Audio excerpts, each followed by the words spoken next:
L'Américain moyen souffre aujourd'hui d'un excès de poids d'environ 10 kilos. 460 000 femmes américaines mourront d'infarctus ou de maladies cardiovasculaires. Voici 70 grammes de graisse. En fait, vous pourriez vous épargner 12 grammes de graisse et la moitié des calories en avalant tout simplement une tablette de beurre. Je veux parler du diabète, de l'hypertension, des maladies osseuses, de l'ostéoporose. Aujourd'hui, le cancer de la prostate est celui qui frappe le plus la population masculine en Amérique. Les médecins disent qu'on devrait manger moins de viande rouge et industrielle. Il y a aussi la sclérose artérielle, le cancer et les maladies auto-immunes. Nous atteignons aujourd'hui des taux sans précédent de diabète de type 2 chez l'enfant et nous commençons à avoir des cas d'hypertension dès l'école primaire. Juste pour info, il y a 2120 calories là-dedans. Il est clair que le régime alimentaire occidental fait des ravages. Il est temps de tirer la sonnette d'alarme, car le problème grossit à vue d'œil, et en attendant, c'est nous qui grossissons. La nourriture. Elle est au centre de notre existence et de nos traditions. Chaque événement festif est l'occasion d'un bon repas ou d'un festin. Mais ces aliments que nous consommons, y compris certains que nous pensons être bons pour la santé, ne seraient-ils pas responsables de la plupart de nos problèmes de santé les plus graves? Nous sommes désormais face à une crise sanitaire de grande ampleur. 40% des Américains souffrent aujourd'hui d'obésité. Et près de la moitié de la population américaine suit un traitement médical. Le plus célèbre des médicaments anticholestérol, le Lipitor, est le remède le plus prescrit au monde. Désormais, aux États-Unis, près d'un enfant sur 5 âgé de 4 ans est considéré comme obèse. Les enfants d'origine mexicaine et afro-américaine ont une plus forte tendance à souffrir de surpoids. Ce sera peut-être la première génération d'enfants qui, aux États-Unis, vivra moins longtemps que ses parents. Les dépenses de santé représentent chaque année 2200 milliards de dollars, soit 5 fois plus que le budget de la défense. Les États-Unis détiennent d'ailleurs le record mondial en matière de dépenses de santé par habitant. Pourtant, les gens sont plus malades qu'ils ne l'ont jamais été. Une personne en bonne santé ne rapporte rien, une personne morte non plus. L'argent se trouve donc entre les deux, chez les personnes vivantes en quelque sorte, mais qui souffrent d'une ou plusieurs maladies chroniques. L'obésité, le diabète, les maladies cardiaques et l'hypertension sont toutes des maladies liées à notre alimentation et qui coûtent à ce pays plus de 120 milliards de dollars chaque année. Aux États-Unis, une personne est victime d'une crise cardiaque chaque minute. 1500 personnes meurent chaque jour d'un cancer. À elles seules, ces deux maladies tuent chaque année plus d'1 million d'Américains. Et les cas de diabète connaissent une augmentation spectaculaire, tout particulièrement chez les jeunes. Le diabète. Le diabète. De diabète aggravé. Une personne sur 3 née aux États-Unis développera au cours de sa vie cette pathologie. Des millions d'autres seront atteintes de toutes sortes de maladies dégénératives. D'autres encore, et elles sont nombreuses, tentent de remédier à leur fatigue chronique par la consommation de sucre, de café et de boissons énergisantes. Mais existe-t-il une seule solution à ces problèmes? Une solution si simple et si radicale qu'il est troublant de constater qu'on ne s'y soit pas encore vraiment intéressé. Il est temps de réagir et de rappeler que nous ne résoudrons pas ce problème en avalant des cachets, mais plutôt des épinards. Un nombre croissant de chercheurs affirment qu'en éliminant ou en réduisant considérablement la consommation de nourriture industrielle ou d'origine animale, nous pouvons prévenir, et dans certains cas même guérir, un grand nombre de ces maladies. Il suffirait d'adopter une alimentation basée sur les produits non transformés d'origine végétale. Cela semble presque trop simple pour être vrai.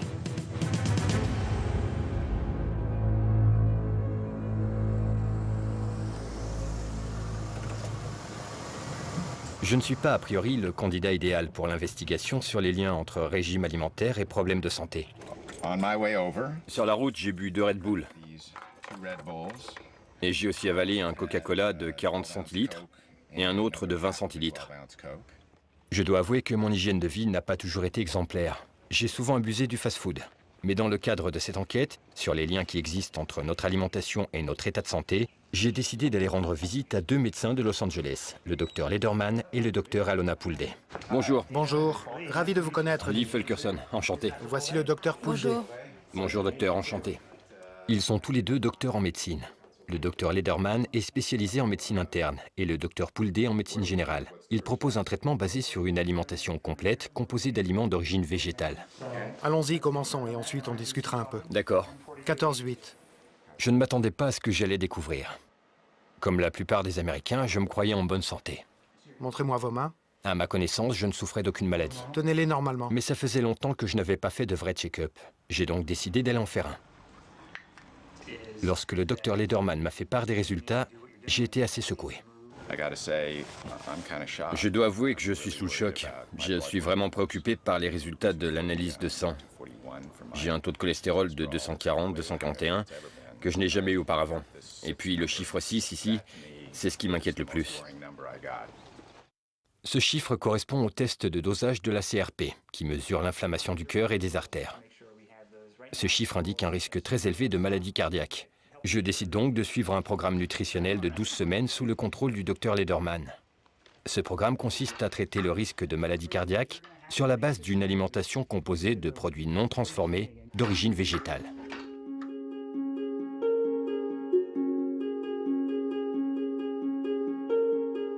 L'idée de veiller sur sa santé en surveillant son alimentation n'est pas nouvelle. D'ailleurs, Hippocrate, médecin grec et père de la médecine occidentale, avait dit « De la nutrition, tu feras ta médecine ». C'était il y a plus de 2000 ans. Mais ce n'est que très récemment que la science a commencé à tester et à appliquer ce principe. Deux chercheurs ont contribué à cet effort de façon décisive. Il s'agit du Dr Colin Campbell et du Dr Caldwell Esselstyn. Nés à quelques mois d'écart, en 1933 et 1934, ils ont tous les deux grandi dans une exploitation agricole. La ferme où le Dr Campbell a passé son enfance se trouve en Virginie. C'est là que sa famille élevait des vaches laitières et des races à viande. Mon père et ma mère se sont installés ici en 1943, quand j'avais 9 ans. Nous avions un troupeau d'environ 20 à 30 bêtes, ce qui à cette époque était relativement modeste. En son temps, le lait était considéré comme un aliment naturel parfaitement sain. À tel point qu'à l'époque, aux États-Unis, une campagne gouvernementale recommandait que l'enfant, une fois sevré, passe directement du sein de la mère au lait de vache. Produire des aliments naturels était un travail gratifiant. Créée en 1675, la ferme des Esselstyn se trouve dans le nord de l'État de New York. C'est dans ces vallons que venaient paître leurs troupeaux de vaches. Alors le QG, c'est ici en quelque sorte. Oui, plus ou moins. Ces granges étaient un peu l'épicentre de la ferme. L'élevage se faisait ici. C'est donc ici que vous avez appris le métier? Cette profession, oui. La profession de fermier. Quel âge vous aviez lorsque vous êtes arrivé ici? 7 ans. Mais j'ai dû attendre d'avoir 8 ans pour conduire le tracteur. Vous avez commencé tard, dis donc. Tout à fait. Mais j'adorais ça. Je prenais vraiment beaucoup de plaisir à participer au travail de la ferme. Les deux docteurs ne se connaissaient pas encore, mais cette enfance passée à la ferme allait avoir une influence durable et décisive sur les deux hommes. Il fallait beaucoup de résistance, de persévérance et de ténacité pour réussir. Quand on y pense, c'est assez ironique qu'aujourd'hui, nous militions tous les deux contre la consommation des produits que nous produisions au sein de notre famille. Mais au cours de la vie de Campbell et d'Esselstyn, le régime alimentaire des Américains allait connaître de profonds bouleversements. Au début du XXe siècle, chaque Américain consommait annuellement environ 54 kg de viande. En 2007, on atteignait le record considérable de 100 kg par habitant. En 1913, ils consommaient près de 18 kg de sucre par an. Mais en 1999, leur consommation totale de sucre atteignait presque 67 kg par an et par personne. En 1909, un Américain consommait environ 133 kg de produits laitiers par an. Mais en 2006, leur consommation annuelle avait plus que doublé pour atteindre le chiffre de 274 kg. Au début des années 50, Campbell fut envoyé à l'université de Penn State, tandis qu'Esselstyn partait faire ses études à Yale.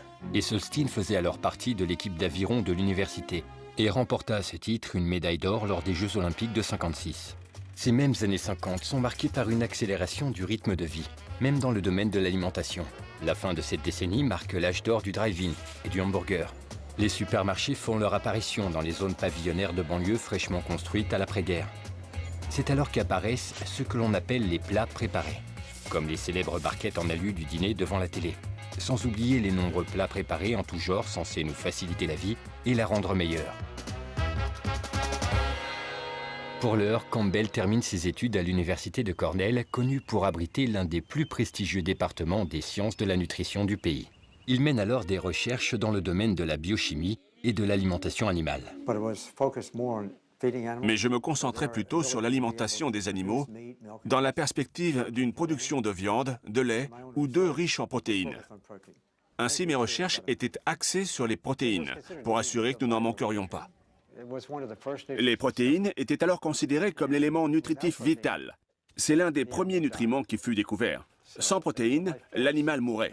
D'ailleurs, au tout début du XXe siècle, certaines personnes affirmaient que les protéines constituaient l'essence même de la civilisation. Et les protéines étaient bien souvent synonymes de produits d'origine animale, et tout particulièrement de viande. Aujourd'hui, c'est toujours le cas dans toute l'Amérique. Pourquoi est-il important de manger de la viande? Pour les protéines. Pour les protéines? Pour les protéines? Pour les protéines. Pour les protéines. Pour les protéines? Pour les protéines. Pour les protéines. C'est plein de protéines. Il nous en faut, on ne peut pas vivre sans protéines. L'idée que les végétaux peuvent eux aussi contenir des protéines n'apparaît qu'à la fin du 19e siècle. Et elle a eu beaucoup de mal à s'imposer. Qu'importe où nous allions puiser ces protéines. À la fin des années 50, la plupart des scientifiques considéraient qu'il nous en fallait toujours plus. La famine et la malnutrition frappaient alors beaucoup d'enfants dans le monde. On en discutait entre nutritionnistes. Que pouvait-on faire? Il fallait leur fournir un minimum vital de protéines. J'étais d'accord avec cette analyse. À la même époque, le docteur Caldwell Esselstyn entame sa carrière médicale au sein de la célèbre Cleveland Clinic, à Cleveland, dans l'Ohio, où il ne tarde pas à se spécialiser en chirurgie. C'est profondément satisfaisant de savoir qu'on peut éliminer la maladie. Si le patient a des calculs, on les retire. S'il souffre d'un ulcère ou d'une hernie, on intervient aussi de façon directe. Au cours des années 60 aux États-Unis, les maladies cardiaques sont en forte croissance. Ce que les médecins appellent communément la cardiopathie coronarienne est généralement causée par un rétrécissement des artères chargées de véhiculer le sang jusqu'au cœur. Une substance graisseuse contenue dans le sang, appelée cholestérol, s'accumule alors peu à peu dans les artères coronaires, réduisant le flux sanguin en direction du cœur. Cette maladie peut entraîner divers types de problèmes, depuis l'angine de poitrine sévère jusqu'à l'infarctus. Le cholestérol est une substance naturelle produite par tous les animaux, y compris par l'être humain. C'est un composant essentiel des parois cellulaires. Mais lorsque nous consommons du cholestérol alimentaire qui ne se trouve que dans les produits d'origine animale, comme la viande, les œufs et les produits laitiers, ce cholestérol a tendance à s'accumuler dans le sang. Voici ce que l'on appelle une plaque d'athérome, logée à l'intérieur de nos vaisseaux sanguins, principale cause des maladies cardiovasculaires. À la fin des années 60, à la Cleveland Clinic, un collègue du docteur Esselstyn fait une découverte capitale pour le traitement de cette maladie. Esselstyn se souvient d'avoir partagé les vestiaires du bloc opératoire avec lui. Son nom, le docteur René Favaloro. René était un chirurgien particulièrement brillant. Et en 1967, il a réalisé dans cette clinique le premier pontage aorto-coronarien. Cette technique révolutionnaire consistait à retirer une veine de la jambe du patient pour aller l'implanter dans la zone du cœur où l'artère coronaire était obstruée, afin que le sang puisse continuer de circuler en contournant l'artère bouchée. Cette année, près de 500 000 Américains devront subir une opération à cœur ouvert. Chaque intervention coûte environ 100 000 $. À elles seules, ces opérations constituent une dépense faramineuse, dont le montant s'élève à près de 50 milliards de dollars.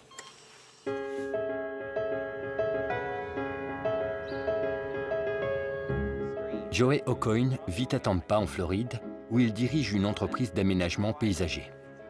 Je répète à tout va, et c'est une blague classique, que je ne mange pas pour vivre, je vis pour manger. Et j'ai toujours mangé tout ce que je voulais.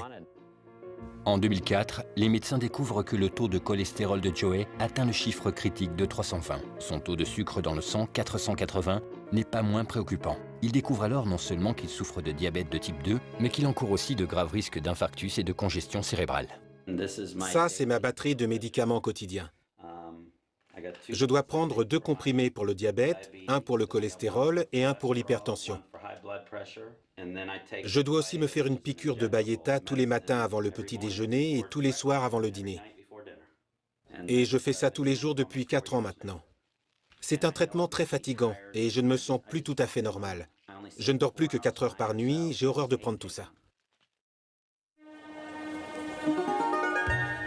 Au milieu des années 60, le docteur Campbell se rend aux Philippines afin d'apporter plus de protéines aux millions d'enfants souffrant de malnutrition. Afin de réduire les coûts de l'opération, il décide avec ses collègues de ne pas avoir recours aux protéines animales. Le programme ne tarde pas à montrer ses fruits. Mais c'est alors que le docteur Campbell découvre une information de la plus haute importance. Elle concerne les familles aisées des Philippines, dont l'alimentation était particulièrement riche en produits d'origine animale. On a constaté que les enfants de ces familles avaient une plus forte tendance à développer des cancers du foie. Une constatation surprenante, car le cancer du foie affecte essentiellement les adultes. Le simple fait que ces maladies touchaient des enfants signifiait qu'il y avait là quelque chose de crucial. Peu de temps après, le docteur Campbell découvre un article scientifique publié dans une revue médicale confidentielle indienne. Cet article relate l'expérience menée sur des rats de laboratoire qui avaient été exposés à une substance cancérigène appelée l'alpha-toxine, avant de recevoir une alimentation riche en caséine, la principale protéine contenue dans le lait. Ils avaient testé les effets de cette protéine sur le développement du cancer du foie. Ils travaillaient sur la base de 2 taux de protéines différents.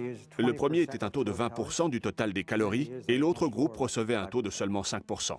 Le taux de 20% provoquait un cancer. Celui de 5% le réduisait.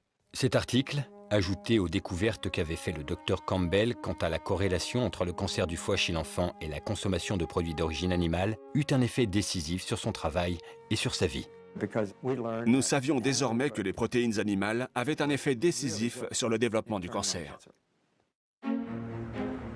Durant cette même période, le régime alimentaire des Américains changeait. Le secteur du fast-food explosait.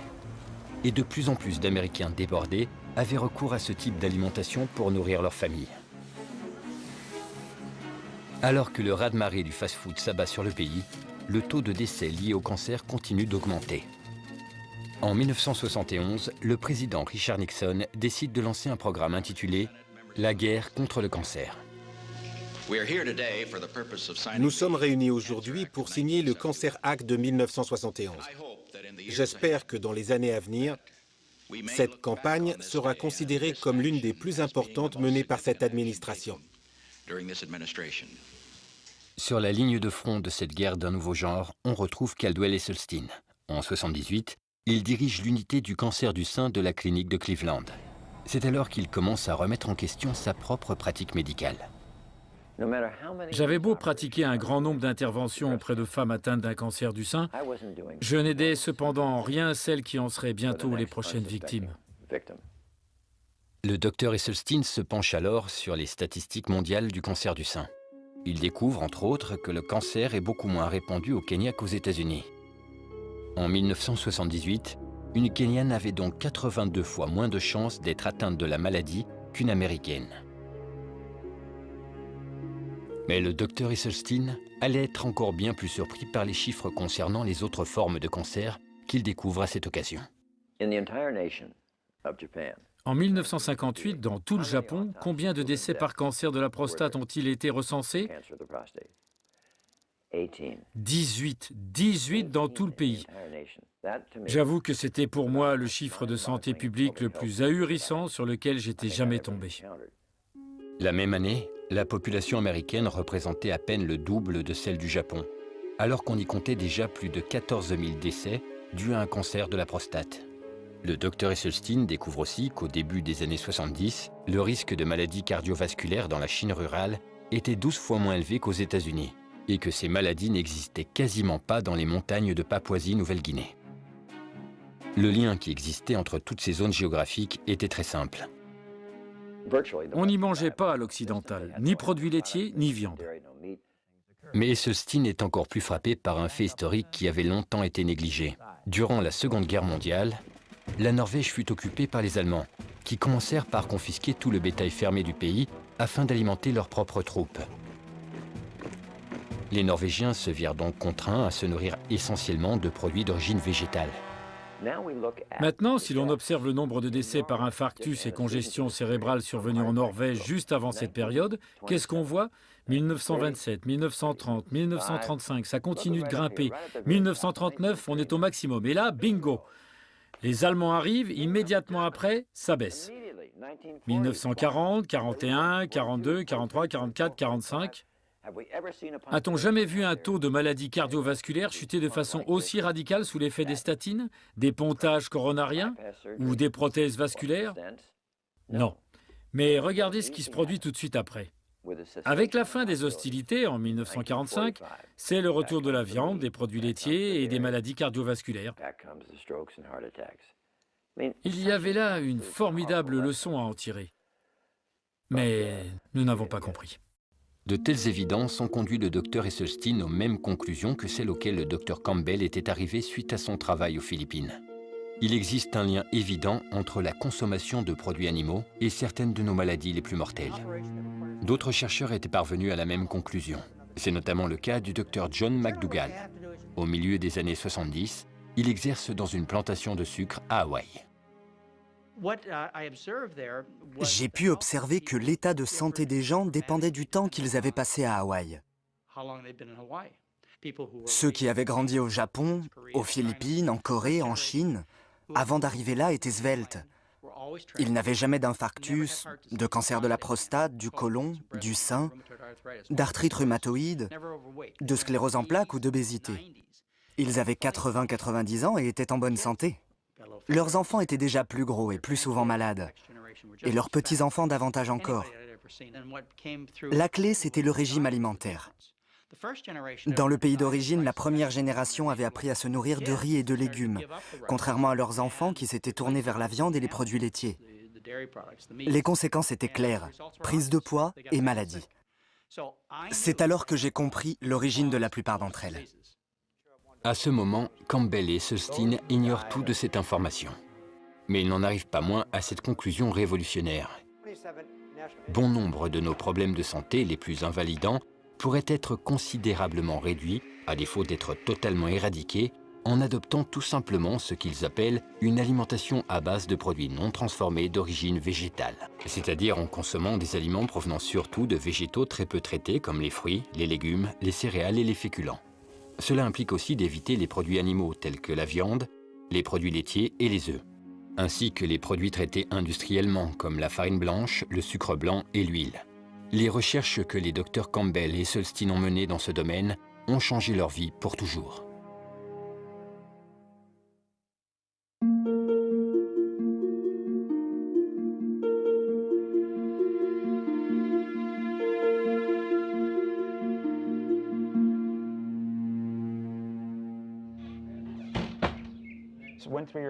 D'après votre dossier, vos objectifs sont arrêter les piqûres et les médicaments, bien dormir la nuit, ce qui n'est pas le cas aujourd'hui, éliminer cette sensation d'épuisement et perdre du poids.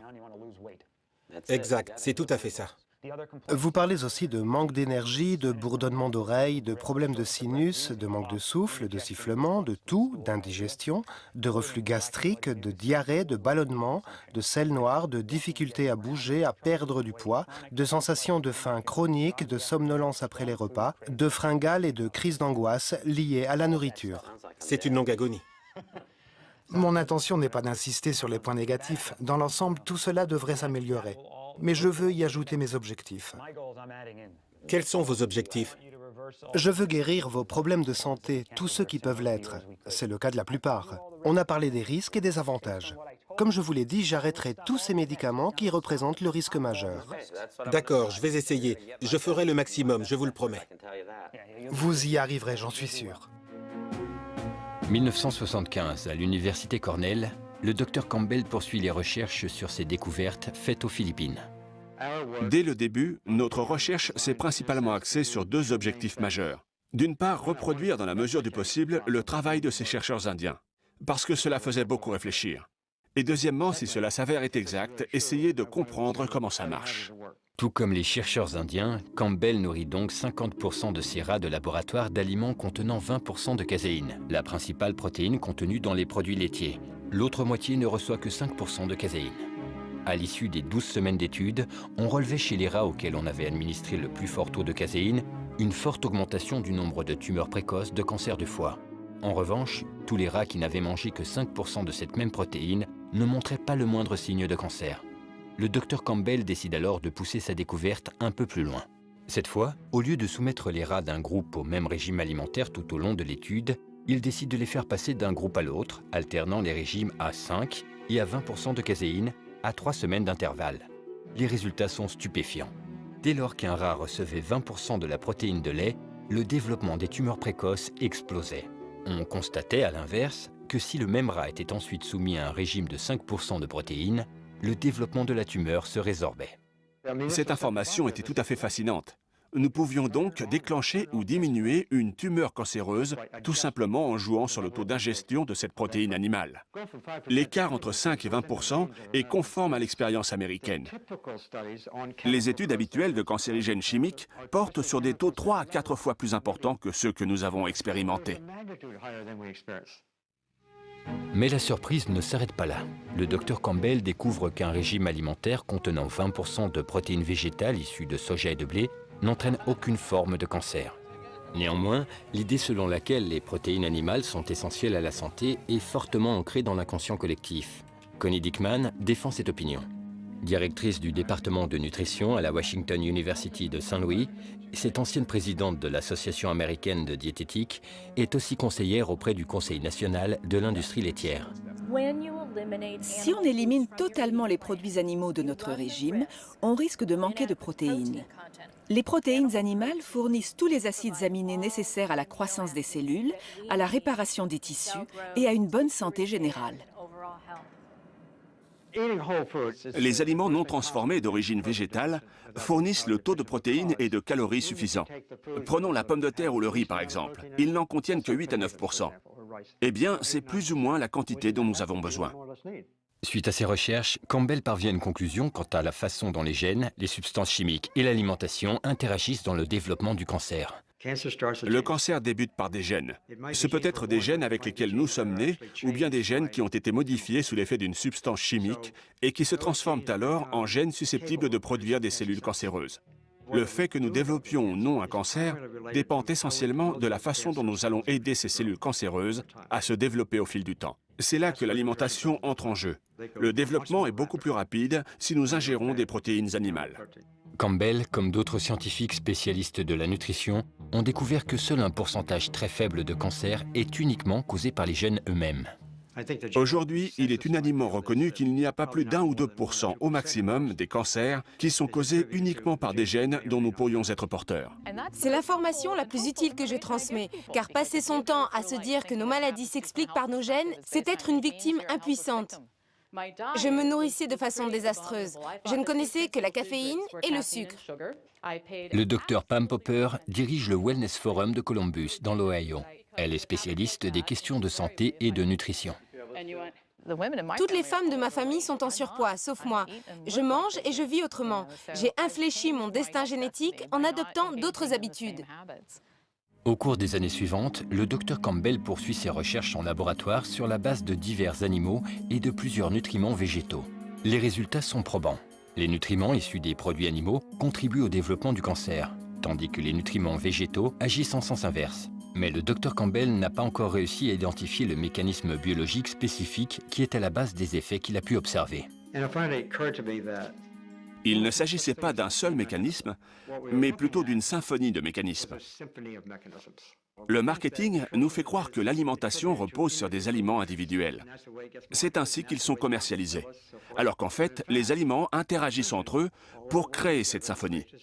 Les centaines de milliers de produits chimiques contenus dans les aliments forment un ensemble qui donne le ton. C'est d'une grande complexité. C'est une conception holistique. Et j'avoue que je trouve cette idée très fascinante. Campbell comprend alors que même si ces découvertes faites en laboratoire sont fondamentales, elles restent limitées. En quoi pouvaient-elles être utiles à l'être humain? Comment différents types d'aliments pouvaient-ils déclencher des cancers ou d'autres maladies? Il manquait à Campbell une étude de population à grande échelle. Et l'occasion rêvée allait bientôt se présenter.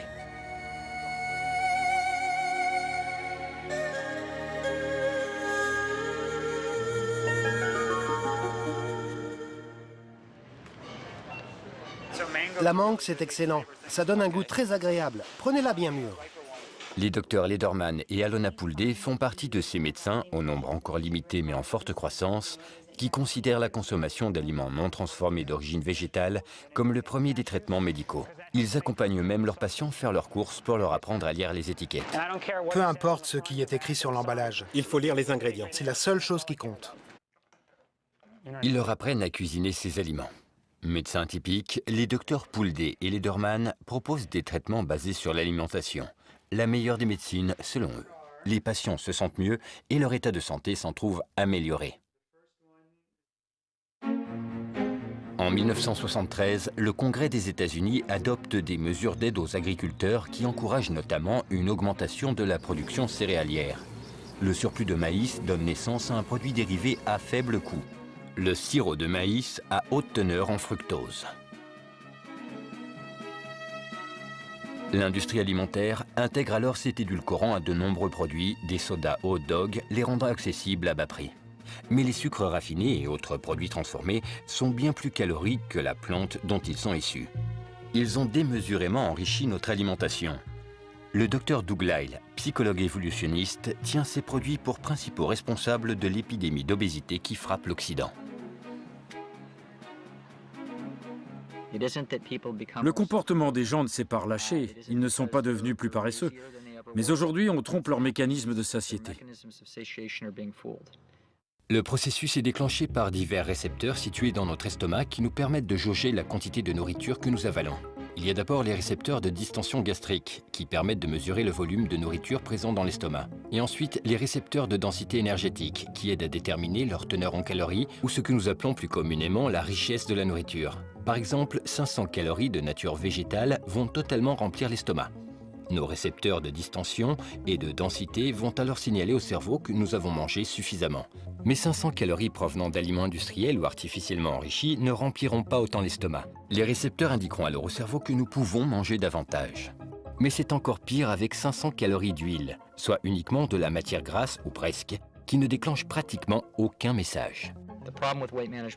Le problème, c'est que les aliments totalement artificiels qu'on produit aujourd'hui conduisent les gens à manger plus que nécessaire pour être rassasiés. Mais pourquoi ces aliments enrichis, si néfastes à notre santé, nous procurent-ils autant de plaisir? Le docteur Lisle affirme que la réponse se trouve dans ce que l'on appelle la triade de la motivation.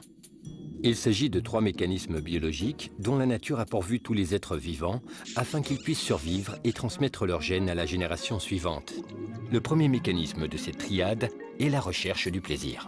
Cela correspond principalement à 2 choses qui sont la nourriture et le sexe. Dans le cas du grand requin blanc, c'est un peu comme s'il avait en permanence un néon qui clignotait dans sa tête avec les mots nourriture, sexe, nourriture, sexe. Et si c'est un mâle, ce sera plutôt sexe, nourriture, mais ça revient au même. Les 2 autres mécanismes de la triade de la motivation visent à éliminer la souffrance et à limiter l'effort au maximum.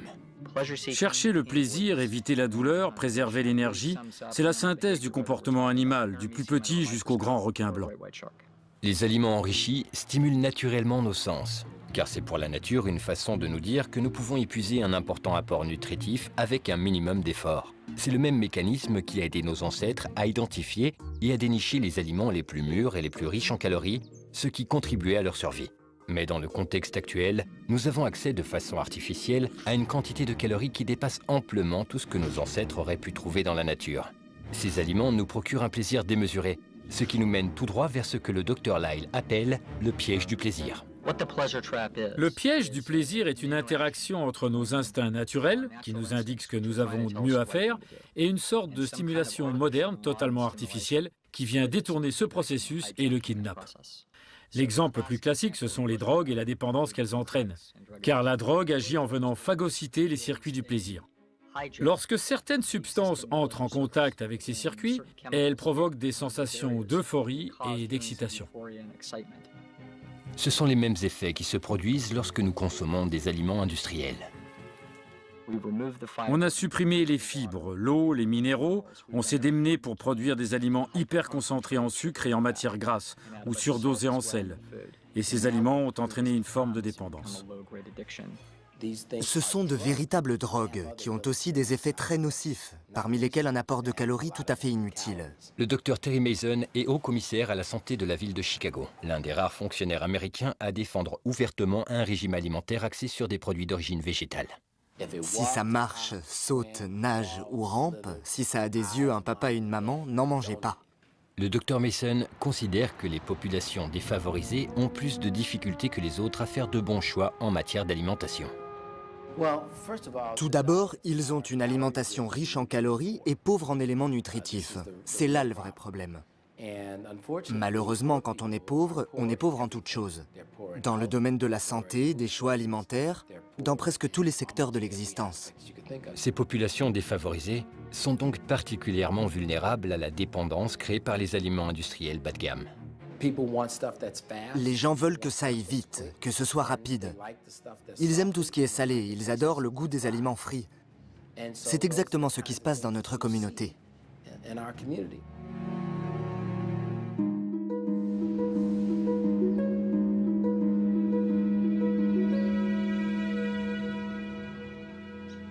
Sandera Nation vit en compagnie de ses 5 enfants dans une paisible banlieue de Cleveland, dans l'Ohio. En octobre 2008, elle est tout à coup frappée de curieux symptômes.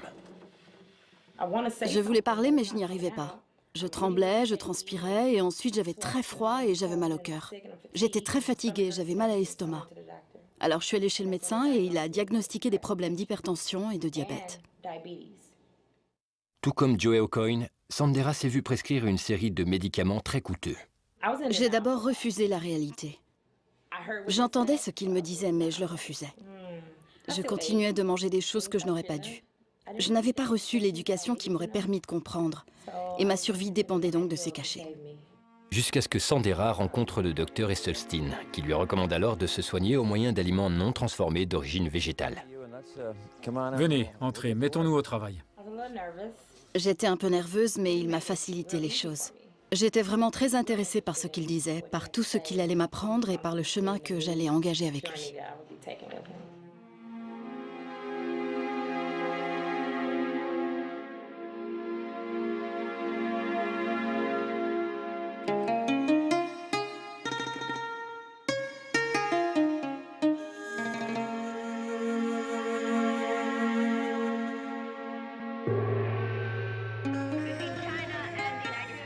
« 1974. Le Premier ministre chinois Zhou Enlai est hospitalisé pour un cancer de la vessie. Il sait qu'il en est au stade terminal et décide d'offrir à son pays une meilleure connaissance des cancers. Il initie alors ce qui deviendra l'une des plus vastes et rigoureuses études scientifiques de l'histoire. 650 000 chercheurs vont recenser les décès liés à différents types de cancers survenus entre 1973 et 1975. Cette étude prend en compte toutes les provinces chinoises et plus de 880 millions d'individus.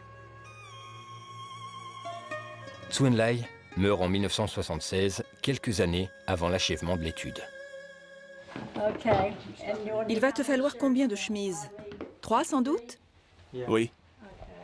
L'étude sur le cancer initiée par Zhou Enlai va alors avoir un impact considérable sur ce que le Dr Campbell a lui-même appelé la touche finale de ses recherches.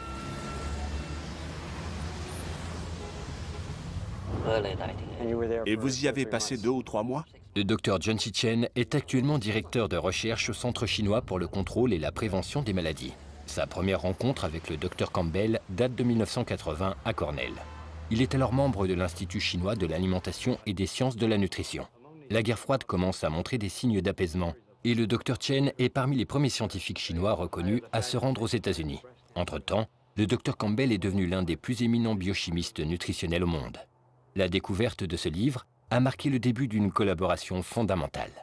Ce livre est l'Atlas de la mortalité par cancer en Chine. Publié en 1981, l'Atlas du cancer est le fruit de la vaste étude nationale initiée par Zhou Enlai. Il révèle une très étonnante distribution géographique des différents types de cancers en Chine. Il se concentre en effet dans certaines zones dites sensibles. Le schéma se répète cancer après cancer. Par ailleurs, les provinces les plus touchées étaient souvent plus étendues que les moins affectées. Par exemple, pour le cancer de l'œsophage, si l'on en croit cette carte des cancers, on relève des différences de mortalité jusqu'à 400 fois plus importantes selon les différentes provinces de Chine. C'est énorme. Oui, et je crois qu'aux États-Unis, l'écart selon les régions est un multiple moindre. Effectivement, l'écart est au maximum du double. Oui. Cela a donc attiré notre attention. Et nous nous sommes demandé, mais pourquoi? Ils sont tous chinois. Génétiquement, il n'y a pas tant de différence entre eux. Alors pourquoi sont-ils si inégaux face au risque de cancer? Et nous pensons que cela doit être lié à leur environnement, à l'environnement au sens large. Et de notre point de vue, cela concerne évidemment le régime alimentaire.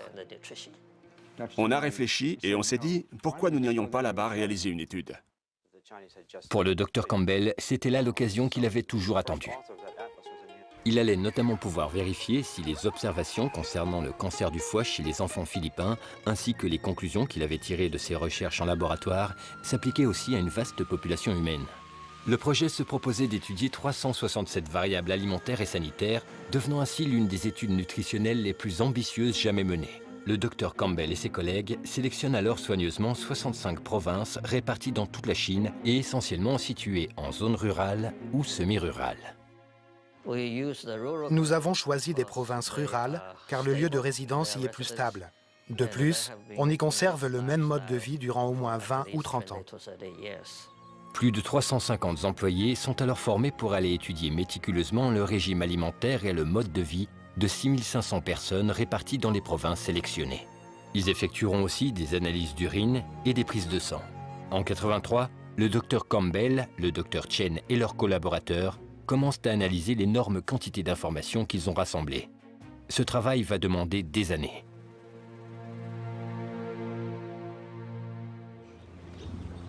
Après 8 semaines de régime végétarien, Joe Aucoin continue de vivre sans ses médicaments. Quand j'ai commencé, je ressentais plein d'effets secondaires à cause des médicaments et de mon état de santé. Mais ça s'améliore de jour en jour. Je me sens mieux. J'ai rarement de coups de fatigue maintenant. Je suis en forme toute la journée. Ça, c'est la balance sur laquelle je me pèse. Il y a 8 semaines, j'étais à 99 kilos. Maintenant, je suis descendu entre 82 et 84. Plus une seule ceinture ne me va. J'ai ajouté 2 trous dans celle-ci parce que je l'adore. Je n'ai plus rien à me mettre. Il faudrait que j'aille faire du shopping. C'est un problème sympa au fond. Ça l'amuse. Au fond, je crois que les résultats spectaculaires qu'il a obtenus l'ont rendu un peu accro. Il adore ça. Je ne l'imagine pas faire machine arrière. Il se sent trop bien. Et même s'il se relâchait un peu, je suis sûr qu'il se reprendrait parce qu'il se sent tellement mieux. Il est en pleine forme. Il a l'air plus jeune. S'il lâchait prise, il devrait reprendre tous ses médicaments. Et ça le motive énormément pour conserver ce nouveau mode de vie.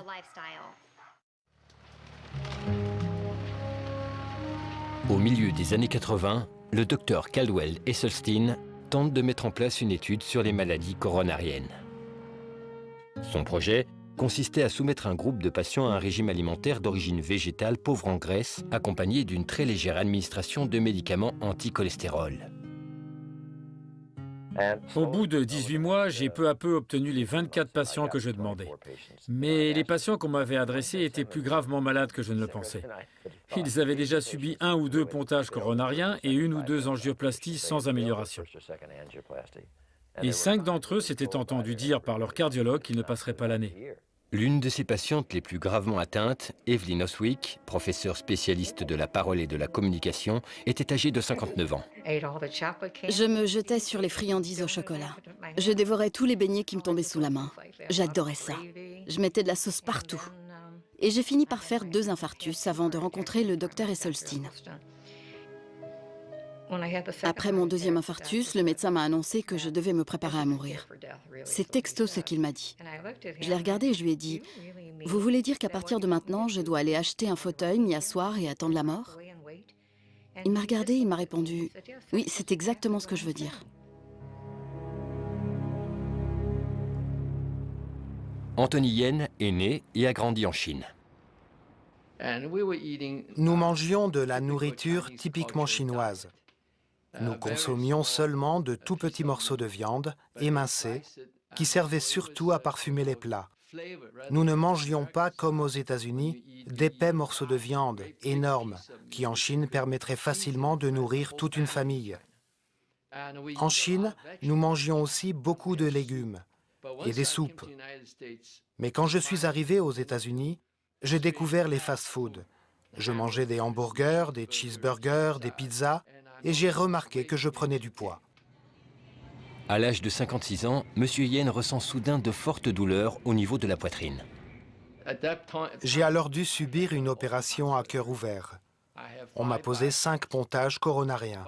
5. Mais ce qui est intéressant, c'est que quelques semaines plus tard, J'avais à nouveau des douleurs dans la poitrine. Je suis alors allé voir le docteur Esselstyn en compagnie de mon épouse. J'ai rencontré personnellement chacun de ces patients tous les 15 jours durant les 5 premières années. À chacune de ces visites, nous procédions à un bilan lipidique complet, à un contrôle de la pression artérielle, du poids, et je vérifiais tout ce qu'ils avaient mangé. En basant simplement le traitement de ces patients sur l'alimentation, le docteur Esselstyn allait à l'encontre des pratiques médicales de haute technologie très coûteuses qui étaient profondément ancrées dans la médecine traditionnelle et les politiques de santé. Je suis sûr que, dans mon dos, on m'appelle le docteur Potager. Mais j'ai toujours eu le goût des défis. Il faut mettre l'eau à bouillir et ensuite on va faire cuire tout ça. On va juste assaisonner, puis on ajoutera les oignons et les épinards. Je n'ai jamais été du matin, c'est pas mon truc. Et juste avant de vivre cette expérience, c'était pire que ça ne l'avait jamais été. Le matin, quand je me levais, il me fallait avant tout ma dose de caféine. J'avalais des Coca, des Red Bull. Il me fallait ça avant de pouvoir commencer à penser, mais à me mettre au travail. Nous allons préparer des nouilles de riz. Il suffit de les faire bouillir, pas trop longtemps, et d'y ajouter un petit peu de cette préparation. C'est vrai qu'il mange plus souvent, mais il mange des choses saines et il perd du poids. Il se sent certainement beaucoup mieux. Ça se voit sur son visage, dans sa façon de se tenir. Il a aussi perdu du ventre. Il est bien plus en forme. Il se lève plus tôt maintenant, et ça c'est chouette parce qu'on peut passer un peu de temps ensemble le matin. Et moi, je ne porte rien. C'est vous le docteur. 1990. Après presque 10 ans d'efforts, le docteur Campbell et ses collaborateurs publient enfin les résultats de l'étude qu'ils ont menée en Chine. Ils n'identifient pas moins de 94 000 corrélations entre régime alimentaire et maladie. C'est une quantité très élevée pour une étude. Quand nous avons terminé d'établir toutes les corrélations qui figurent dans ce livre, nous nous sommes penchés sur celles qui, d'un point de vue statistique, étaient significatives. Il y en avait entre 8 et 9 000. Quand vous relevez autant de corrélations et que vous commencez à relier toutes celles qui sont pertinentes d'un point de vue statistique, c'est-à-dire qu'il y en a 19 sur 20 qui vont dans la même direction, alors ça a de très fortes chances d'être vrai. Cette étude présentait des centaines de tableaux détaillés et de graphiques qui retraçaient les données brutes qu'ils avaient rassemblées. Ces informations étaient ensuite recoupées entre elles de multiples façons afin de prouver leur fiabilité et d'identifier le lien qu'elles entretenaient avec les 367 variables étudiées. Je crois que la leçon la plus importante que nous pouvons tirer de l'analyse de ces corrélations tient en un seul message. Une alimentation basée sur les produits d'origine végétale, essentiellement les céréales, les fruits et les légumes, et une toute petite quantité de produits animaux, va toujours de pair avec un très faible taux de mortalité dû à certains cancers, attaques cérébrales et aux maladies cardiovasculaires. Le New York Times parle alors de l'étude la plus vaste et la plus complète jamais menée sur les relations entre le régime alimentaire et le risque de développer des maladies. Le docteur Campbell a enfin des données à grande échelle. Il constate que les résultats viennent bien confirmer ses découvertes précédentes. Il y a là une évidence scientifique. Les aliments naturels non transformés d'origine végétale sont bénéfiques à l'être humain, alors que les aliments d'origine animale ou industrielle ne le sont pas.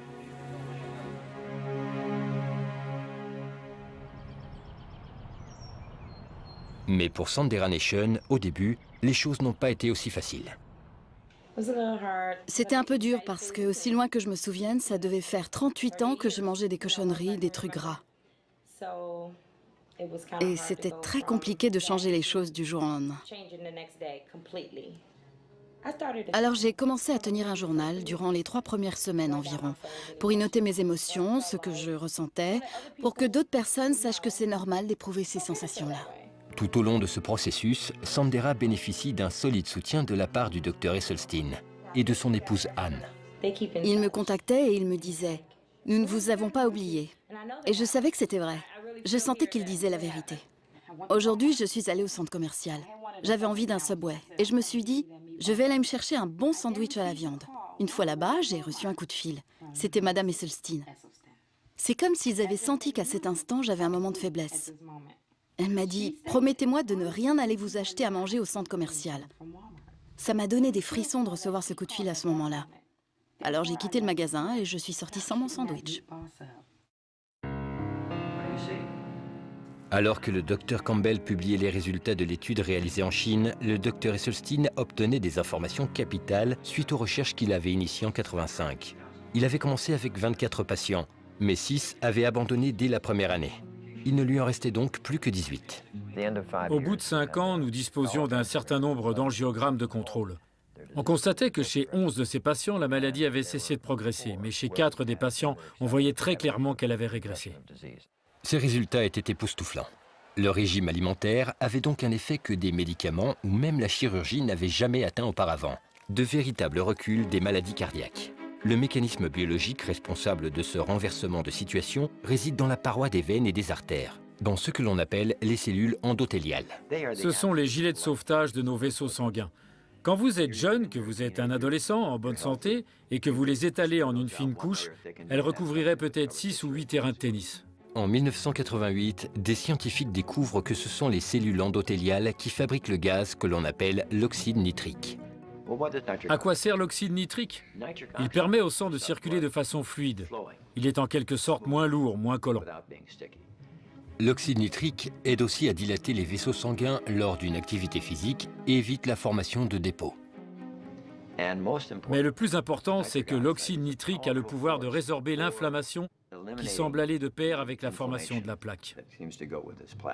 Des analyses scientifiques ont démontré que dès que l'on adopte le régime alimentaire de nos sociétés occidentales, nos cellules endothéliales sont endommagées. Quand vous arrivez à 40, 50 ou 60 ans et que vous avez mis les cellules endothéliales à dure épreuve, vous n'avez plus de quoi recouvrir 6 ou 8 cours de tennis, peut-être juste 1,5 ou 2, et du coup, elles ne vous protègent plus. Pourtant, selon le docteur Esselstyn, à partir du moment où nous adoptons un régime alimentaire basé sur les aliments non transformés d'origine végétale, nous constatons que non seulement la destruction de nos cellules endothéliales est stoppée, mais qu'elle est même inversée. Au début de 5 ans d'études, le docteur Esselstyn introduit une légère modification, cependant cruciale, dans le menu de ses patients. C'était en 1990, après avoir lu l'article élogieux du New York Times sur les travaux du docteur Campbell menés en Chine. Suite à l'article, le docteur Esselstyn m'a invité à venir donner une conférence en Arizona. Ces deux révolutionnaires, qui avaient suivi une trajectoire similaire, mais cependant séparés, finissaient enfin par se rencontrer. Moi, je viens du monde scientifique. Et lui vient du monde médical, où il a mené des expériences extraordinaires. D'un côté la science, de l'autre les données cliniques. Rassemblez-les et vous obtenez des résultats spectaculaires. Quand Esselstyn découvre les recherches de Campbell, il supprime tous les produits laitiers du régime alimentaire de ses patients. Le programme en cours continuait de donner des résultats impressionnants. Et en 1995, il publie un article dans une célèbre revue scientifique. L'un des succès les plus remarquables obtenus par Esselstyn concerne d'ailleurs l'un de ses collègues à la clinique de Cleveland, le docteur Joseph Crow. J'étais très actif. J'étais en bonne santé. Je faisais des tas de choses. J'avais la quarantaine. Je ne présentais aucun facteur de risque de maladie cardiaque. Mais le docteur Crow, dont le taux de cholestérol était considéré comme tout à fait normal, est en fait atteint d'une maladie cardiaque. Cet angiogramme, réalisé en 1996 suite à un premier infarctus qui a failli lui être fatal, montre dans quel état pitoyable était l'une de ses artères coronaires. Cet autre angiogramme fut pratiqué moins de 3 ans après le début du traitement diététique qu'il suivait.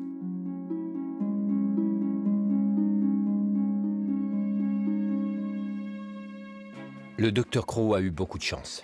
Dans 25% des cas, la mort soudaine est le premier et le seul signe de maladie coronarienne. Les premiers 18 patients du docteur Esselstyn étaient tous encore en vie après les 12 années d'études. 14 sont toujours vivants aujourd'hui, soit plus de 20 ans après le début de cette expérience. En fait, même si le docteur Esselstyn est toujours très aimable, si vous lui disiez « je vais participer à ce programme et suivre ce régime », vous deviez vraiment suivre votre régime. Sinon, il vous mettait à la porte. Vous n'aviez pas le choix. C'est un homme extrêmement souriant, mais il est aussi très strict. Et c'est grâce à ça que je suis toujours en vie. En fait, c'est tout simplement un homme merveilleux. Quand je regarde certaines photos de moi qui datent d'il y a 20 ans, j'ai l'impression d'avoir l'air plus vieux qu'aujourd'hui. J'ai juste perdu mes cheveux entre-temps. Mais Anthony et un autre patient avaient aussi noté un autre changement. Quand vous êtes jeune, que vous êtes adolescent et que vous croisez une femme par exemple, cela vous procure une sorte de stimulation et vous notez une réaction physique je veux dire. J'appelle ça hisser le drapeau. Eh bien cela nous arrivait à moi et à d'autres patients du Dr Eselstein que j'appelais les petits cobayes. Notre drapeau continue de flotter au vent. On a rarement envie d'évoquer ses problèmes d'érection avec son médecin. C'est pourtant une conversation qu'il faut avoir. Cela fait 25 ans que je suis urologue. Et la dysfonction érectile est le premier symptôme clinique d'une maladie cardiovasculaire généralisée. C'est un véritable signe avant-coureur.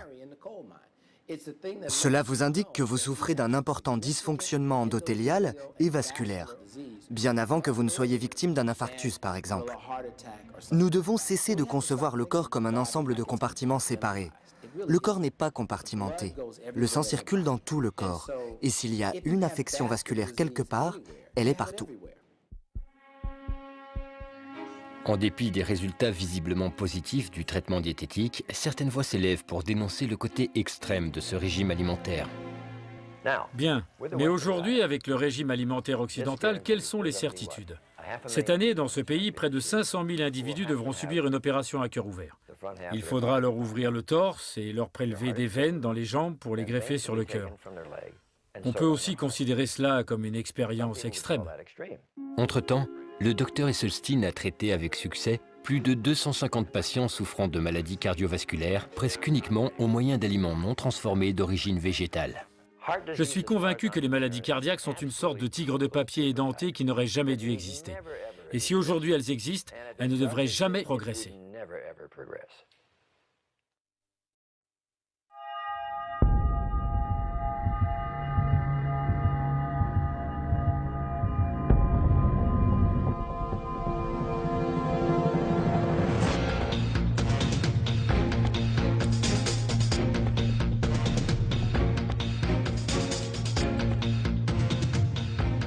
Las Vegas, dans le Nevada. Nous rencontrons au Couture Gym un formidable athlète végétalien, le grand champion de combat libre Mac Danzig. Dans le domaine des arts martiaux mixtes, la force, la robustesse et l'endurance sont des qualités primordiales que l'on retrouve chez ce champion. J'ai arrêté de manger des produits laitiers quand j'avais environ 18 ans, parce que cela me provoquait des allergies au niveau des oreilles, du nez et de la gorge. Je n'arrêtais pas d'avoir des otites et d'autres infections. Quand j'ai arrêté ces aliments, la seule chose qui me séparait du régime végétalien, c'était le poulet et le poisson. Ça faisait des années que j'en mangeais, et j'en mangeais parce que je pensais que j'en avais besoin. Parce que tout le monde me disait, tu es un athlète et il faut au moins que tu manges du poulet et du poisson pour avoir des protéines. Comme une sorte de mythe qui perdure pendant des années. Et lorsque j'ai supprimé le poulet et le poisson, je n'ai ressenti aucun manque. C'était un peu un stéréotype, mais je pense que la plupart des gens voient les végétaliens comme des sortes de hippies, un peu maigrichons. Et moi, je n'essayais pas de briser les stéréotypes. Si je mange comme ça, c'est tout simplement pour des raisons personnelles et ça me réussit très bien. J'ai l'impression d'avoir beaucoup plus d'énergie maintenant que je ne mange plus de viande. J'ai aussi l'impression de récupérer plus vite entre chaque entraînement. Mon intention n'est pas d'essayer de faire partie d'un club fermé ou quelque chose dans le genre. Je suis mon chemin, c'est tout. Et je crois que je ne mangerai plus jamais de viande ou de produits laitiers de ma vie.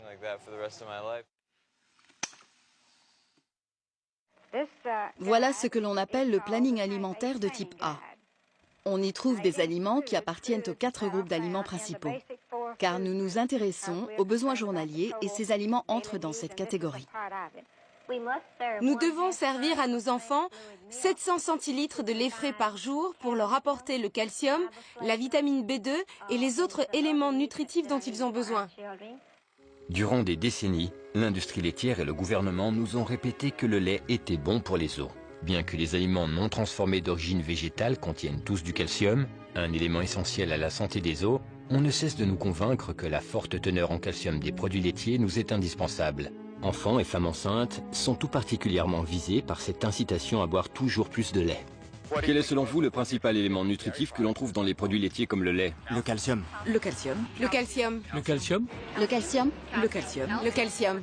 Le calcium. Le calcium. Les connaissances scientifiques sur l'importance des produits laitiers dans la santé des os sont très solides. Et de ce fait, la Fondation nationale contre l'ostéoporose s'appuie sur ces connaissances pour formuler ses recommandations. L'ostéoporose est une maladie osseuse dégénérative, unanimement expliquée par un manque de calcium. Si cela était vrai, les pays qui présentent une forte consommation de produits laitiers, principale source de calcium dans l'alimentation occidentale, devraient afficher de faibles taux d'ostéoporose. Mais si l'on en croit une étude réalisée par un éminent chercheur de Harvard, les pays affichant un fort taux d'ingestion de calcium ont aussi un grand nombre de fractures de la hanche, l'un des symptômes majeurs de l'ostéoporose. Plus la consommation de produits laitiers est importante, plus le taux d'ostéoporose est élevé.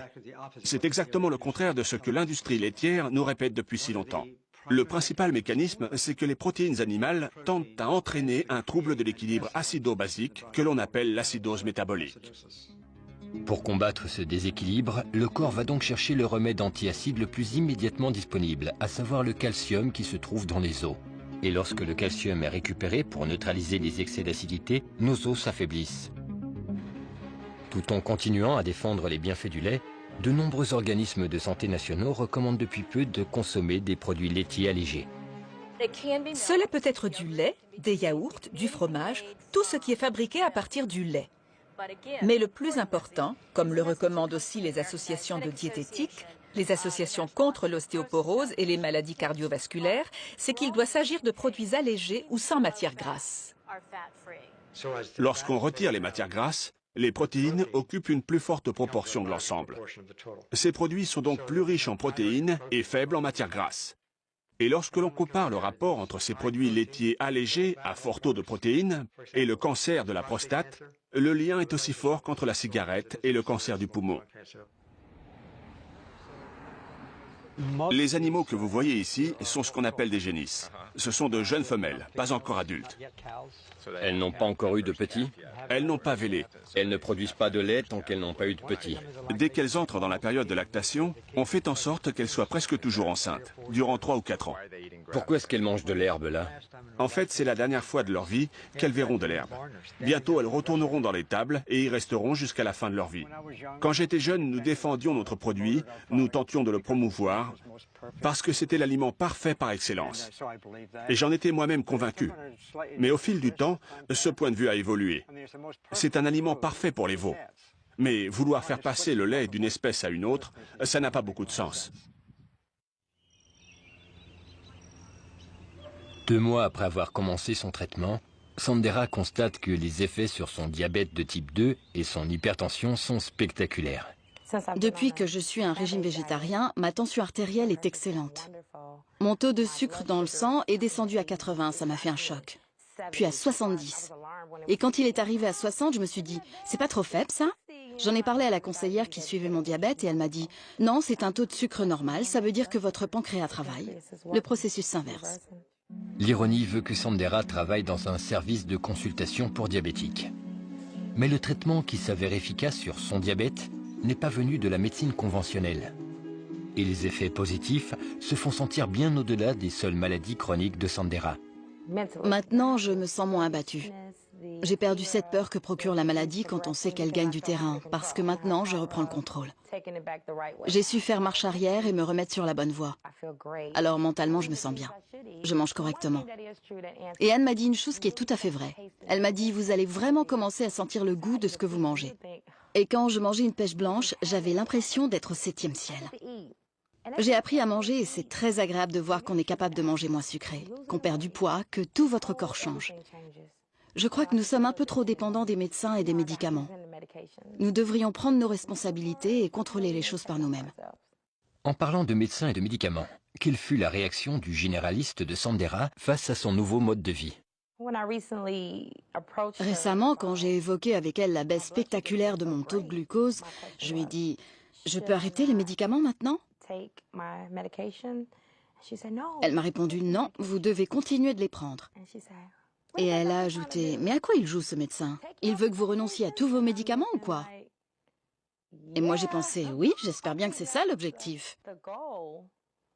Il reste donc encore beaucoup de gens à convaincre. Sally et Jim prennent leur petit déjeuner à 7 heures. C'est un bon petit déjeuner équilibré avec de bons aliments. Aujourd'hui, il y a du lait, des céréales, un œuf poché et une orange coupée en rondelles. Une bonne façon de commencer la journée. L'organisme qui, aux États-Unis, formule les directives en matière d'alimentation est le département américain de l'agriculture. C'est lui qui décide quels sont les aliments qui doivent être consommés et servis aux soldats sur le terrain ou aux enfants dans les cantines. Ce sont ces mêmes directives que l'on donne aussi dans les écoles, influençant ainsi ce qui deviendra l'alimentation de nos enfants pour le restant de leur vie. Le docteur David Klurfeld est chercheur en nutrition et dirige le programme national d'alimentation humaine en collaboration avec le département de recherche agricole de l'USDA. L'USDA a commencé à formuler des recommandations alimentaires dans les années 1890. C'était bien avant certaines découvertes sur les vitamines et les minéraux. Par la suite, différents groupes d'aliments ont été définis. D'abord 4 groupes de base, puis 5, 7, 12, et ces groupes évoluaient en fonction des progrès de la science. Le plus connu de ces classements, le Basic Four, ou les 4 denrées de base, a été présenté en 1956 dans le prospectus « Alimentation pour être en forme ». Il allait constituer durant plus de 30 ans le pilier de l'éducation alimentaire et définir ce que toute une génération considérait comme une alimentation saine. En 1992, il laisse place à la pyramide alimentaire, qui est ensuite remplacée par ce que l'on appelle ma pyramide. Ces directives recommandent de consommer 3 produits laitiers par jour et continuent de considérer la viande comme la principale source de protéines. Si l'on suit les conseils de ma pyramide, une jeune fille de 15 ans peut consommer quotidiennement un bol de céréales industrielles avec du lait demi-écrémé et un verre de jus d'orange à base de concentré pour le petit déjeuner. Des biscuits salés au fromage pour la pause du matin, un cheeseburger dans du pain complet accompagné de frites et d'un soda pour le déjeuner, un gâteau au chocolat et du raisin pour le goûter, et enfin des nuggets de poulet, un biscuit salé et des haricots verts en conserve pour le dîner, accompagnés en dessert d'une glace allégée. Je vois bien ce qui se passe aujourd'hui avec la façon dont nous alimentons nos enfants dans le système scolaire. Il ne faut pas s'étonner si l'obésité infantile atteint des niveaux aussi élevés. Le docteur Neil Bernard est chercheur et président du comité médical pour une médecine responsable. Le problème, c'est que quand on regarde un enfant pousser son plateau à la cantine, on voit tout de suite quelles sont les politiques publiques qui sont appliquées. Il y a des steaks hachés recouverts de fromage, du lait, fortement subventionné, autant que vous en voulez. Mais les fruits et légumes, ça ne court pas les rayons. C'est tout simplement parce que le gouvernement a passé des contrats avec des producteurs de viande ou d'autres fabricants. Ça n'a rien à voir avec la santé des enfants, mais bien plutôt avec la santé financière des gros groupes agroalimentaires. Le problème, c'est que l'USDA est un organisme de défense des agriculteurs. Il en faut bien un. Mais il ne peut pas à la fois plaider en leur faveur, financer leurs activités, gérer la production alimentaire, subventionner les denrées agricoles, puis changer de rôle et expliquer aux gens ce qu'ils doivent manger. Car ils le feront en fonction des intérêts des agriculteurs et non de la population. En 1998, le groupe du Dr Barnard intente un procès à l'USDA. Tous les 5 ans, le gouvernement reformule les recommandations alimentaires adressées à la population. C'est une sorte de schéma directeur de ce que les gens sont censés manger pour rester en bonne santé. Quand on s'est intéressé à la commission qui formule ces directives, on s'est aperçu que 6 des 11 membres du groupe avaient des liens financiers avec l'industrie alimentaire. Il existe des lois qui régissent leur action et la transparence des décisions, et ils violent ces lois. Nous avons donc déposé une plainte. Le procès a été long, mais nous avons gagné. Ça n'a pas changé grand-chose. Les fonctionnements qu'ils ont mis en place perdurent et continuent de favoriser l'industrie agroalimentaire. Je ne pense pas que les liens qui existent entre l'industrie alimentaire et les scientifiques soient véritablement un problème. Car si l'industrie bovine se pose des questions sur ses produits, n'est-il pas normal qu'elle fasse appel aux meilleurs scientifiques? Et si l'industrie alimentaire fait appel aux meilleurs scientifiques, il est légitime qu'on ait envie qu'ils fassent aussi partie du comité qui formule les recommandations alimentaires. Le conflit d'intérêts financiers n'est qu'une des formes du conflit d'intérêts. Il y a aussi des gens qui passent toute leur carrière professionnelle à essayer de prouver que le régime végétarien est bon pour la santé et que la viande rouge ne l'est pas. Ils n'ont pas de lien avec l'industrie alimentaire, mais il y a aussi une sorte de conflit d'intérêts. Nous avons tous des partis pris personnels. Moi aussi, j'en avais. Mais à un moment de ma carrière, j'ai obtenu des résultats qui allaient à l'encontre des certitudes qui étaient les miennes. Il a donc fallu que je réfléchisse, que je remette ces partis pris en question et que je les examine avec attention. Et j'ai changé d'opinion. Mais ce changement d'opinion n'a pas été sans conséquence pour le Dr Campbell. Après avoir été considéré comme un éminent chercheur et avoir décroché des millions de dollars de subventions de recherche pour le département des sciences de la nutrition de l'université Cornell, il a été marginalisé par les doyens de sa propre université. L'un de ses cours les plus populaires a été annulé par le directeur de la faculté qui a été longtemps consultant pour l'industrie laitière. De nombreux observateurs considèrent alors ces décisions comme arbitraires et comme une violation des principes de la liberté académique. Le Dr Campbell a aussi été témoin des manœuvres d'influence exercées par les entreprises sur les recherches destinées à définir la politique du gouvernement en matière d'alimentation. Il cite notamment l'exemple de la prestigieuse Académie nationale des sciences. Le bâtiment qui se trouve derrière moi est peut-être en matière scientifique le lieu le plus important du pays. C'est ici que les scientifiques participent aux délibérations pour déterminer de quelle façon la science peut infléchir les politiques publiques. À l'époque où j'y participais, ces commissions étaient essentiellement financées par de l'argent public. Mais au fil du temps, ces dernières années, j'ai vu arriver de plus en plus de fonds d'entreprise pour financer ces activités, ce qui les a autorisés à siéger dans ces commissions, tout particulièrement en tant que président. Alors évidemment, ils peuvent choisir les participants qui leur permettront de parvenir aux conclusions souhaitées. Les choses ne devraient pas se passer comme ça. Si le public apprenait combien cette influence est considérable, il en serait très choqué.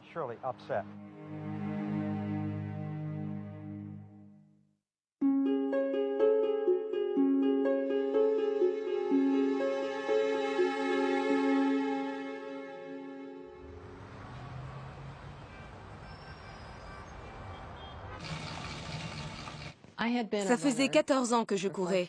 En fait, j'étais marathonienne. J'avais 47 ans et j'étais au sommet de ma forme. 1982.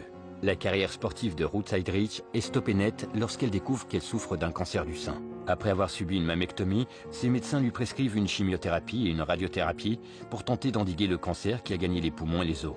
À la place, Ruth décide de se rendre chez le docteur John McDougall. Et je lui ai dit, j'ai passé tout mon internat à collecter des informations sur le régime alimentaire et le cancer du sein. Tout est là dans ces dossiers. Lisez tout ça et dites-moi ce que vous en pensez. Il m'a dit, voici les études qui démontrent ce que j'essaie de prouver, que l'alimentation a le pouvoir de guérir le cancer du sein. Elle a tout lu. Et elle m'a dit, d'accord, je vais manger différemment. Et elle l'a fait. Il m'a alors appris à manger, ne pas ajouter d'huile, à consommer des fruits, des légumes, des céréales complètes. Ruth reprend alors ses entraînements pour le triathlon Ironman d'Hawaï, où elle doit enchaîner un marathon et des courses longue distance à vélo, puis en natation. J'étais obsédée par ce championnat. J'ai repris la course à pied, je n'avais jamais vraiment arrêté, et je me suis mise à la natation, au cyclisme et à la musculation. Les gens me disent, tu es complètement folle, tu as un cancer, tu dois te reposer. Les médecins me disaient ça. Mais je me sentais si bien, j'étais en forme et je voulais entretenir cette forme. Et j'étais persuadée que si je faisais attention à mon corps et que je le nourrissais bien, je serais capable de vaincre ce cancer. Au terme d'un des triathlons les plus éprouvants au monde, Ruth remporte une médaille d'or dans sa catégorie. Je suivais le régime à fond. Mon arthrite avait disparu, ma constipation avait disparu, mes pellicules avaient disparu. Je ne ressentais aucun signe de dépression comme c'est souvent le cas quand on vous diagnostique un cancer. Je me sentais pleine d'ardeur, comme revigorée et prête à démontrer que ce régime est quelque chose de bien plus important qu'on ne pourrait le penser. D'autres femmes ont guéri du cancer du sein ou du côlon. Certains patients atteints du cancer de la prostate qui s'était généralisé ont connu une rémission spontanée. L'annonce du cancer, ce n'est pas la fin du monde. On peut en guérir comme Ruth. Je continue de courir et de m'entraîner tous les jours. Combien de septuagénaires participent à des triathlons? Pas beaucoup. C'est un message d'espoir pour les gens de savoir qu'en vieillissant, on peut non seulement rester en bonne santé et vaincre les maladies dégénératives dont beaucoup sont atteints, mais qu'on peut aussi commencer à gagner des médailles.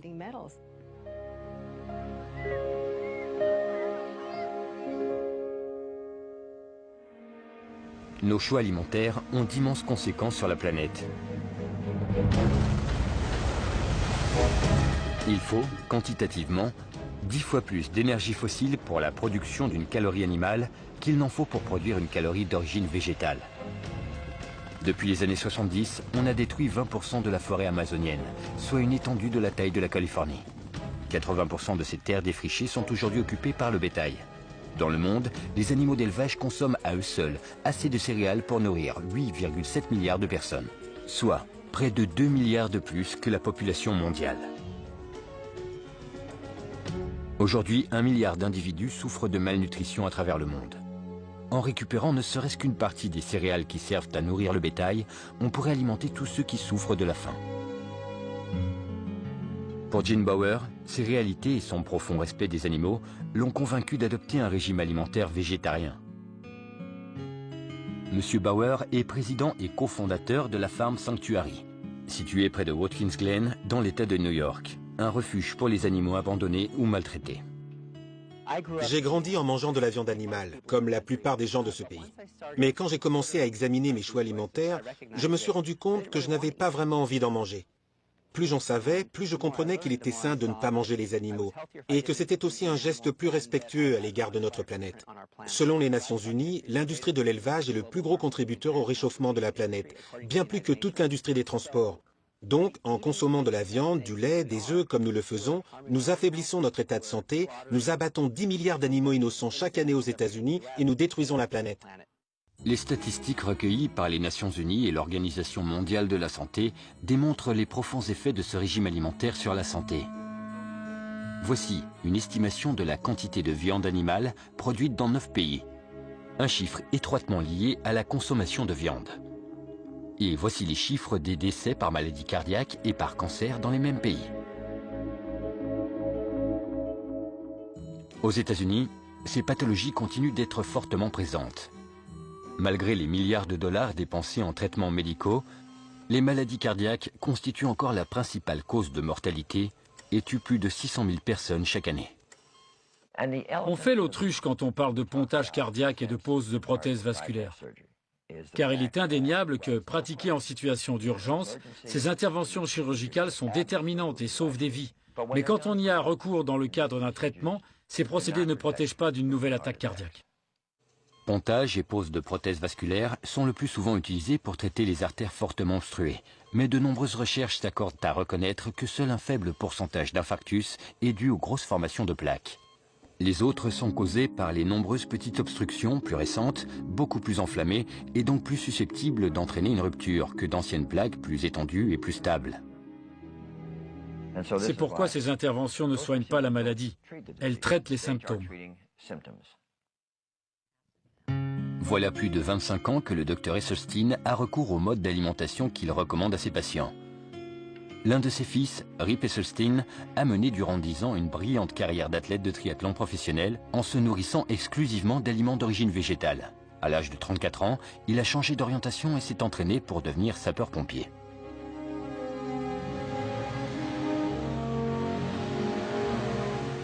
Rip a été envoyé à la Engine Company numéro 2 à Austin, au Texas. Il y a un fort esprit de compétition dans une caserne de pompiers. Nous adorons relever les défis. Un soir, on était dehors et on a fait une sorte de pari de comptoir pour savoir lequel d'entre nous avait le plus faible taux de cholestérol. Le lendemain matin, on est tous allés dans un labo pour faire une analyse et les résultats sont tombés. C'est comme ça qu'on a découvert que J.R. James Ray, notre petit gars de la campagne, avait un taux de cholestérol de 344. Avec un taux pareil, la mort vous tend les bras. Alors on a décidé de faire un acte solidaire et le lendemain, on a commencé à manger végétarien. Tout simplement pour sauver ses artères et lui sauver la vie. Ces hommes ont accepté de modifier le menu de la caserne. Mais au Texas, les habitudes alimentaires ont la vie dure. La viande, c'est presque un sport au Texas. J'ai plusieurs bons copains qui jouent au barbecue en équipe. C'est leur activité sportive du week-end. Au Texas, on ne rigole pas avec le barbecue. Au Texas, au Kansas.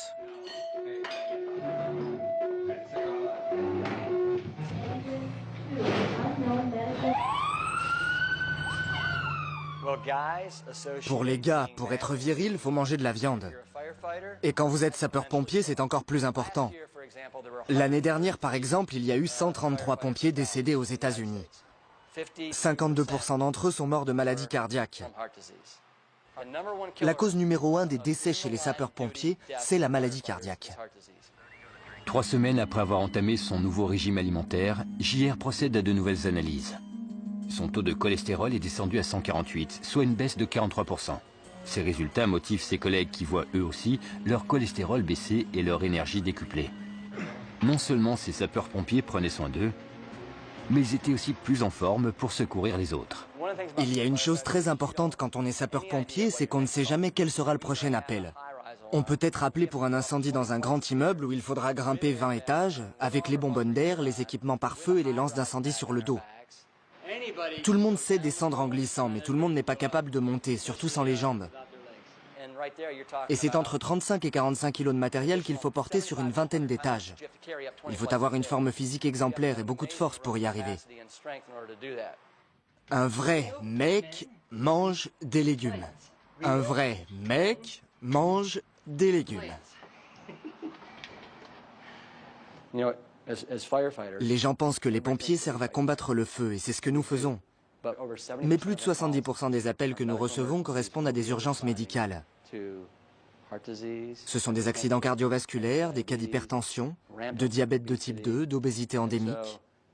Et nous sommes donc aux premières loges pour constater les dégâts causés par le régime alimentaire. Pour moi, la réponse est tellement simple que c'en est presque criminel. Les gens doivent devenir responsables de leur santé et commencer à manger beaucoup plus de produits d'origine végétale. C'est aussi simple que ça.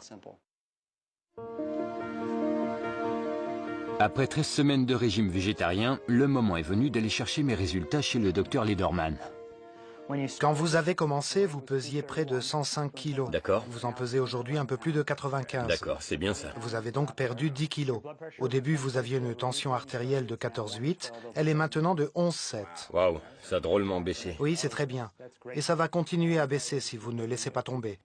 Votre pouls était de 92 pulsations par minute au repos et il est maintenant descendu à 60. Formidable. Votre taux de cholestérol total est descendu de 241 à 154. Quoi? Oui, c'est assez spectaculaire. Il est passé de 241 à 154. À 154? 154, oui. Et votre taux de LDL, qui correspond au mauvais cholestérol, est à mon avis le résultat le plus impressionnant. Il est passé de 157 à 80. C'est pas possible. Si, c'est incroyable. Il a presque baissé de moitié. La dernière fois, nous avions fait un dosage de CRP, qui est une sorte de mesure de l'inflammation du cœur et des vaisseaux. Et elle est tombée de 6 mg par litre à 2,8. Je n'ai pris aucun médicament. Cependant, j'ai considérablement réduit mes chances de subir une attaque cardiaque ou de développer beaucoup d'autres maladies. Demain, ça fera 20 semaines que je suis ce programme. J'ai perdu 20 kilos. J'ai vaincu mon diabète. Nous sommes tous tellement fiers de vous. Je ne suis plus dépendant des médicaments. Je me sens tellement pleine d'énergie comme jamais auparavant. Mes enfants sont très contents. Ils sont très fiers de moi et ils me le répètent tout le temps. J'ai une sorte d'adage qui ne m'a jamais quitté ces dernières années. Pour gagner la guerre, ne te laisse pas décourager par une bataille perdue. Et si tu faiblis et que tu sombres dans la tentation, ne renonce pas. Remets-toi tout simplement en piste. N'attends pas demain, fais-le tout de suite. Je n'ai pas refait de diabète et je n'ai pas repris de poids. Le message est clair, on a le pouvoir de maîtriser sa propre vie. Joe Aucoin avait plus d'une vingtaine de problèmes de santé, dont un diabète de type 2. Mais après 22 semaines de régime végétarien, son état de santé s'est considérablement amélioré. Me revoilà. Bonjour, comment ça va? Vous allez beaucoup mieux. Vous avez perdu 12 kilos. 26 des 27 problèmes recensés ici ont complètement disparu. Les résultats de vos analyses sanguines correspondent à ceux d'une personne normale. Le taux de sucre dans le sang a diminué. Il continue de baisser, même au quotidien. Votre taux de cholestérol est beaucoup plus bas que lorsque vous avez commencé. Il est plus faible que lorsque vous preniez vos médicaments. Votre pression artérielle est normale maintenant, si on la compare à ce qu'elle était quand vous étiez toujours sous médicaments. Vous me dites que vous ne vous êtes jamais aussi bien senti. Ces photos le confirment. Vous avez bien meilleure mine. Les chiffres influencent bien sûr notre jugement sur ce que veut dire être en bonne santé. Mais il n'y a pas que les chiffres. C'est le tableau d'ensemble qui compte. Et le vôtre est vraiment très satisfaisant. J'en étais à 9 cachets et 2 injections par jour. Je dépensais entre 150 et 200 $ par mois en médicaments, en plus de ma mutuelle. Vous voyez l'économie en 5 mois? Ça fait entre 800 et 1000 $ pour ma seule part. Plus de médicaments, pas une piqûre. Et l'économie concerne surtout mon assurance santé. Les chiffres du gouvernement montrent que 75% des dépenses de santé sont dues aux maladies chroniques, elles-mêmes liées au mode de vie et à la nourriture. Il faut éradiquer ce problème, en finir avec les maladies causées par notre alimentation.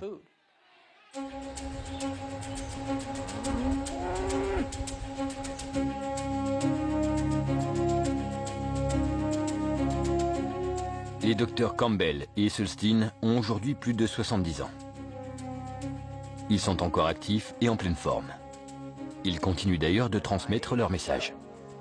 Si l'on observe les enfants en âge d'aller à l'école, on voit que leur carotide, l'artère qui va au cerveau, présente déjà un épaississement de la paroi. Le docteur Esselstyn partage le fruit de ses connaissances lors de conférences aux États-Unis et à l'étranger. Son épouse Anne l'accompagne souvent pour conseiller les patients et leur apprendre à préparer les aliments végétaux. Le docteur Esselstyn est aussi directeur du programme de prévention et de guérison des maladies cardiovasculaires au Wellness Institute de la clinique de Cleveland. Tout comme le docteur Esselstyn, le docteur Campbell donne lui aussi des conférences dans toute l'Amérique et à l'étranger. Docteur Campbell, selon vous, nous ne devrions pas consommer de protéines animales, même quand ces aliments ne montrent aucun signe de contamination, c'est bien ça? C'est exact. Je pense que plus nous nous rapprochons d'un régime végétarien, avec des aliments complets, plus nous serons tous en bonne santé. En Chine, dans le pays où le docteur Campbell réalisa cette vaste étude auprès de la génération précédente, on assiste aujourd'hui à une forte croissance de la consommation moyenne de viande et de produits laitiers.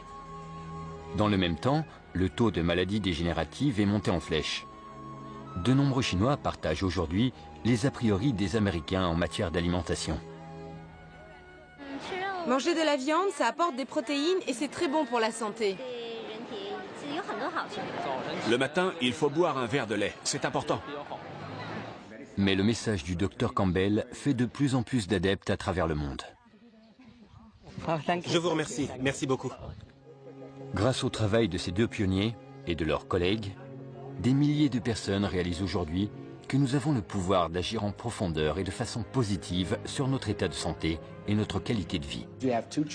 Deux choix s'offrent à vous. Vous pouvez consommer des aliments mauvais pour la santé qui vous assurent une mort précoce, ou bien vous nourrir de façon saine et vous assurer une longue vie. Cette voie-là passe par une alimentation complète à base de produits végétaux. Je ne connais aucun remède médical qui ait un effet aussi notable sur la santé que ce régime alimentaire. Et je peux vous assurer que si les autorités nationales refusent d'aborder la question de ce type d'alimentation dans les débats et les discussions, c'est pour maintenir le statu quo. Si la population adoptait ce mode d'alimentation, je crois que l'on pourrait réduire les dépenses de santé de 70 à 80%. C'est extraordinaire. Il suffirait simplement de comprendre ces principes, de les appliquer et d'observer les résultats.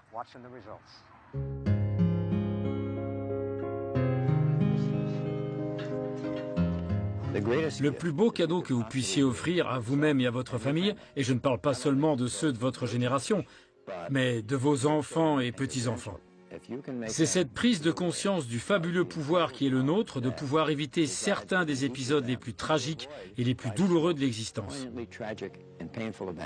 Il n'y a aucune raison que nous subissions ces événements. Je crois profondément que ceux qui nous écoutent devraient aller jeter un œil dans leur frigo et réfléchir à leur alimentation. On perd du poids et on se sent beaucoup mieux. Vous n'avez rien à perdre à essayer durant quelques semaines. Vous verrez comme c'est facile. Je ne peux pas dire que ça a été difficile. J'avais pris une décision et c'est ce qu'il faut faire. Je n'ai jamais eu l'impression d'être privée de quoi que ce soit. Je ne mangeais plus de glace, je ne mangeais plus de beignets, mais je mangeais d'autres choses. Je les remercie de tout mon cœur. Je ne sais pas s'ils mesurent à quel point ma vie a changé.